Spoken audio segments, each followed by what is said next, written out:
સંસ્કારી નગરી વડોદરામાં આવેલી પ્રતિષ્ઠિત કંપની GACLમાં એક દુઃખદ અને આક્રોશ જન્માવતી ઘટના સામે આવી છે। કંપનીમાં ફરજ બજાવતા શ્રમિક મૂળજીભાઈ પઢિયારનું ચાલુ કામે મૃત્યુ થતા સમગ્ર પંથકમાં ચકચાર મચી ગઈ છે।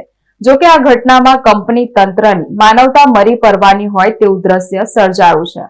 મૂળજીભાઈ પઢિયાર GACL કંપનીમાં પોતાની ફરજ બજાવી રહ્યા હતા તે દરમિયાન અચાનક તેમનું અવસાન થયું હતું। પરિવારનો આરોપ છે કે મૂળજીભાઈએ કંપની માટે પોતાનું જીવન ઘસી નાખ્યું, પરંતુ જ્યારે તેમના મોતના પગલે વળતરની વાત આવી ત્યારે કંપની સત્તાધીશોએ હાથ અદ્ધર કરી લીધા છે। મૃતક શ્રમિકના પરિવારને તાત્કાલિક યોગ્ય આર્થિક વળતર આપવામાં આવે, કંપની પોતાની જવાબદારી સ્વીકારે, પરિવારના સભ્યને નોકરી કે અન્ય સહાયની ખાતરી મળે। જ્યાં સુધી કંપની દ્વારા સત્તાવાર રીતે વળતરની જાહેરાત કરવામાં નહીં આવે અને ન્યાય નહીં મળે ત્યાં સુધી મૃતદેહ સ્વીકારવામાં નહીં આવે તેવું જણાવ્યું હતું। મૃતકના પરિવારજનો આ મામલાને લઈને લખન દરબાર પણ પહોંચ્યા હતા અને ન્યાયની માંગ કરી હતી। જ્યાં સુધી ન્યાય નહીં મળે ત્યાં સુધી બોડીનો અસ્વીકાર કરવામાં આવશે।